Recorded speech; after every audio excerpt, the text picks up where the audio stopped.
আসসালামু আলাইকুম, কেমন আছেন সবাই? রোজার মাস চলে এসেছে। রোজার জন্য কিছু বাজার করা হয়েছে টুকটাক। এই আমাদের গরিবের বাজার আর কি।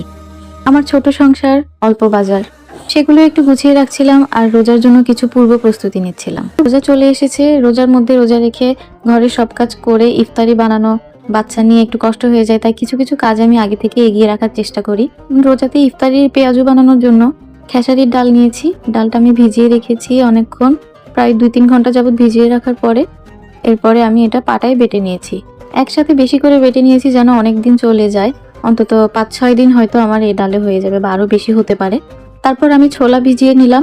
ছোলাটা আমি সারা রাত ধরে ভিজিয়ে রেখেছিলাম, তারপর সিদ্ধ দিয়ে দিব। একসাথে আমি অনেকগুলো ছোলা নিয়ে নিয়েছি যেন আমার পুরো মাস হয়ে যায়। আমার ছোট সংসার, আমি, আমার শ্বশুর, আমার স্বামী এবং আমার মেয়ে। আমার মেয়ে তো ছোট, ও খাবে না। তারপর আমরা 3জন মানুষ হিসেবে আমাদের ইফতার তেমন দরকার হয় না, আবার অনেকদিন আমরা ছোলা বুট খাইও না। প্রতিদিন ছোলা বুট ইচ্ছাও করে না খেতে। ভিজিয়ে রাখা ছোলাটা এরকম ফুলে উঠেছে। এরপর আমি একটা হাঁড়িতে নিয়ে নিলাম, ধুয়ে ভালোভাবে পরিষ্কার করে।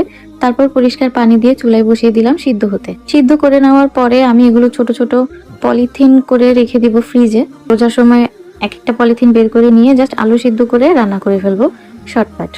এভাবে রেখে দিলে আমার সময় অনেকটা বাঁচে এবং প্রতিদিন আলাদা করে ভিজানো সিদ্ধ করা কোনো ঝামেলা থাকে না।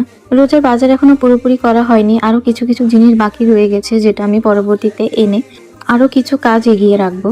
আপনারা চাইলে আরো কিছু কিছু কাজ এগিয়ে রাখতে পারেন, যেমন পেঁয়াজ কাঁচামরিচ কুচি করে একটা এয়ারটাইট বক্সে করে নর্মাল ফ্রিজে রেখে প্রায় 5-6 দিন এভাবে ব্যবহার করা যায়। তারপর আবার ভেবে রেখেছি কিছু কিছু নাস্তা বানিয়ে ফ্রোজেন করে রাখবো। প্রতিদিনের ইফতারিতে একই জিনিস খেতে ভালো লাগে না। আমি সারাদিন টুকটাক যাই করি আপনাদের সাথে শেয়ার করার চেষ্টা করি। যদি আমার ভিডিওগুলো ভালো লেগে থাকে তাহলে লাইক কমেন্ট করবেন, শেয়ার করে পাশে থাকবেন। আরও কি কি কাজ আমি এগিয়ে রাখতে পারি, আগে থেকে করে রাখতে পারি, যদি আপনারা জানান তাহলে আমার হেল্প হবে। তো আজকের ভিডিওটা এই পর্যন্তই ছিল। সবাই ভালো থাকবেন, সুস্থ থাকবেন, আমাদের জন্য দোয়া করবেন। আল্লাহ হাফেজ।